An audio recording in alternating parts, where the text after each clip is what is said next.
Assalamualaikum warahmatullahi wabarakatuh. Hello guys, let me introduce myself. My name is Kiania Kuratul Aini. I'm the 5th semester of English Educational Department. So guys, on this video I will explain to you about 7 kinds of speech acts. What is speech acts? The speech acts differ in their purpose, whether they deal with real or hypothetical facts, prospective or retrospective in the role of speaker or addressee, in this space, and of course, in felicity conditions. So, without wasting any more time, let's move to the first kind of speech acts.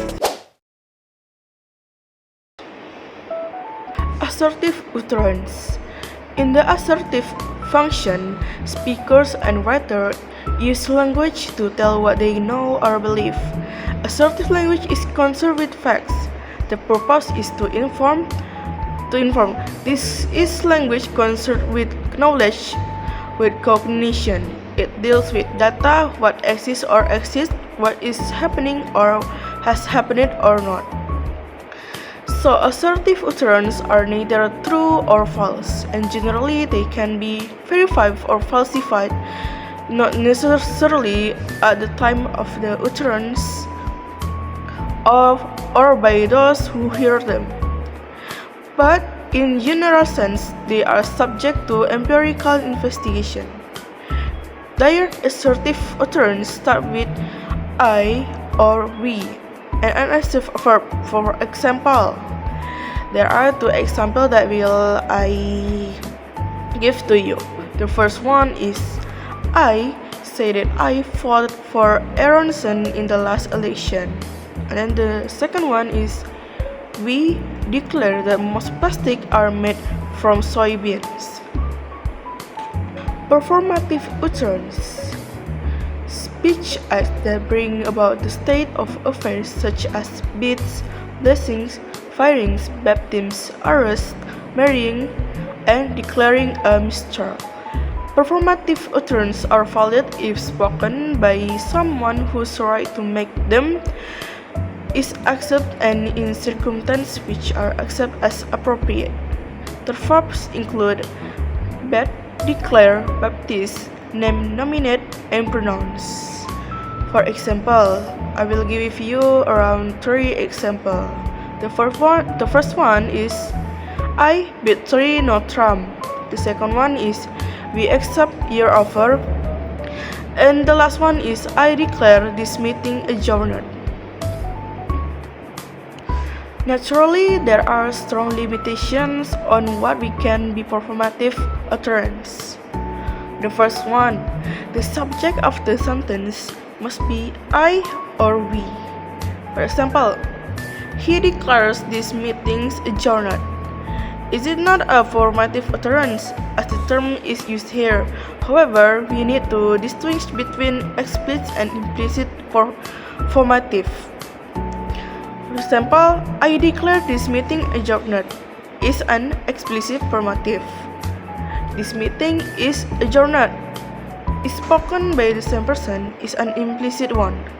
Second one, the verb must be in the present tense, and perhaps most important, the speaker must be recognized or having the authority to make the statement, and the circumstance must be appropriate. For example, I pronounce you man and wife. And another one is I declare this mistrial. Are valid only if spoken by an appropriate person and to socially determined situation. Thus, many performative take place in formal setting and are concerned with official affairs. Verdictive utterance. Verdictive are speech acts in which the speaker makes an assessment of judgment about the acts of another, usually the addressee. This includes ranking, assessing, appraising, and condemning. Verdictive verbs also include accuse, charge, excuse, and thank. For example, I will give you 2 examples. The first one is, I accuse you of putting on airs.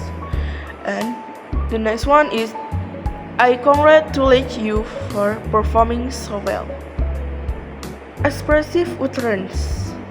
An expressive utterance springs from the previous actions or failure to act of the speaker, or perhaps the present result of those actions or failures. Expressive utterance are thus retrospective and speaker involved. The most common expressive verbs in the sense of expressive are acknowledge, admit, confess, deny, and apologize. Directive utterance. Directive utterance are those in which the speaker tries to get the addressee to perform some act or refrain from performing an act. Thus, a directive utterance has to pronoun you as actor, whether the word is actually present in the utterance or not. For example, you wait here. And the next one is turn to the page 164. And then the last example is don't any of you miss this opportunity to save. There are three kinds of directive utterance can be recognized. The first one is commands, requests, and suggestions. The first one is command. A command is effective only if the speaker has some degree of control over the actions of the addressee. For example, I hereby order you to appear in court next Monday at 10 a.m. And the last one is, you must appear in court next Monday at 10 a.m. And then the next one is request. A request is an expression of what a speaker wants the addressee or do or refrain from doing. A request does not assume the speaker's control over the person addressed. For example, passengers are required to keep seat belts fastened when the sign is lit. And then, smoking is not permitted in the lavatories. The last one is suggestions. Suggestions are the utterance we make to other persona to give our opinions as to what they should or should not. For example, I advise you to prom. I warn you not to be late. We suggest you should pay more attention to what you're doing. Commissive utterance. Speech acts that commit a speaker to a course of action are called commissive utterance. These include promises, pledge, threats, and vows. Commissive verbs are illustrated by agree, ask, offer, refuse, swear, all with following infinitive. They are prospective and concerned with the speaker's commitment to future action. For example, I promise to be on time. We volunteered to put up the decoration for the dance. A commissive predicate is one that can be used to commit oneself or refuse to commit oneself to some future action. The subject of the sentence is therefore not likely to be I or we. Further, the verb must be in the present tense and there is some address, whether the utterance saw it or not, since the speaker must be making a commitment to somebody. Pathetic utterance. Pathetic utterance is act of speech that have a purpose to establish rapport between members of the same society. Pathetic language has a less obvious function than the six types discussed above, but it is no less important.